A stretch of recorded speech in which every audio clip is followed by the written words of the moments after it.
A Night to Remember honored African American history on a local and national scale. This magical evening was coordinated by the Mayor's Youth Advisory Council with the help of O'Fallon's Historic Preservation Commission. This is the Mayor's Youth Advisory Council's first ever event that we've put on.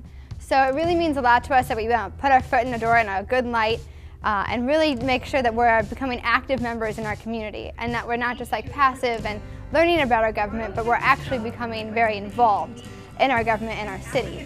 And then to me, it's very near and dear to my heart. Black history is something that's very important to me. I want to make sure that it gets the recognition it deserves.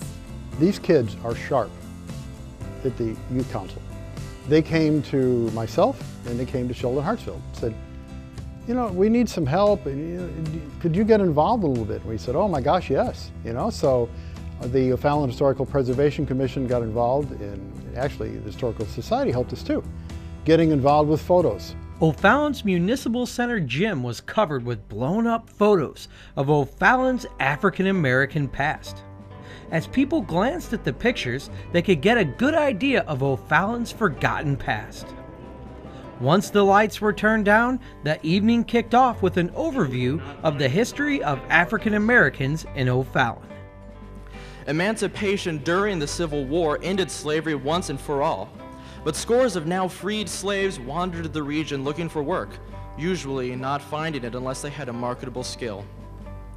As O'Fallon formed a community, it always had a tiny cadre of free slaves amidst the populace, some of whom carried the names of former owners. O'Fallon veteran Sheldon Hartsfield spoke on African Americans in the military, and the Mayor's Youth Advisory Council gave an inspiring skit on the Underground Railroad. 6 long days a week you tend to the fields and make him rich. You have never tasted freedom, and you never expect to. And yet, your soul still lights up when you hear whispers of attempted escape. But I am free. Free. I don't know what awaits me in Canada, but I do know this. I will not die a slave. One of the biggest highlights of the evening was Phyllis Hayden's channeling of Sojourner truth.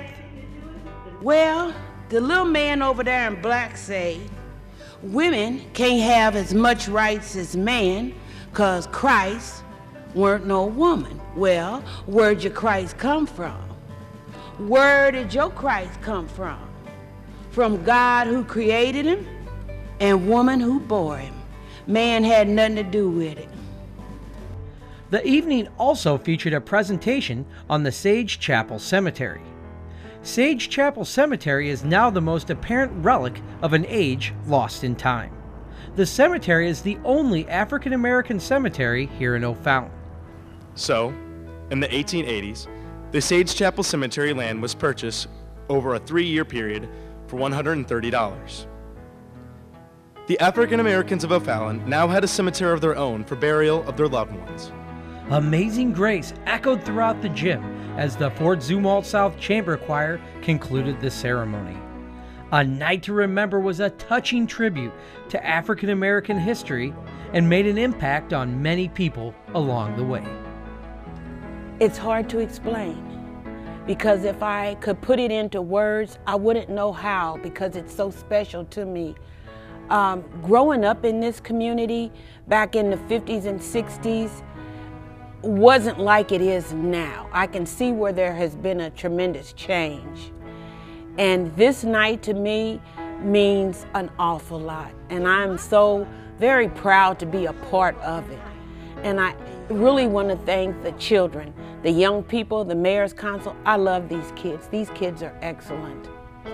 I have learned so much with my involvement in the Historical Preservation Commission and with the members of Sage Chapel Cemetery about the black history that really exists right here in O'Fallon.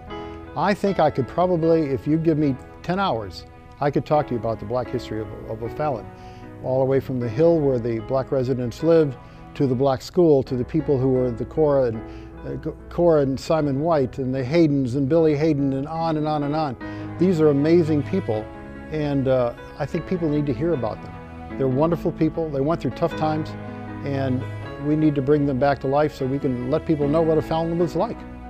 And sing for those who suffered through the ignorance of man, but sing also for the oppressors and the perpetuators of evil, in hopes that they too will have their eyes opened to their brokenness and be redeemed by grace.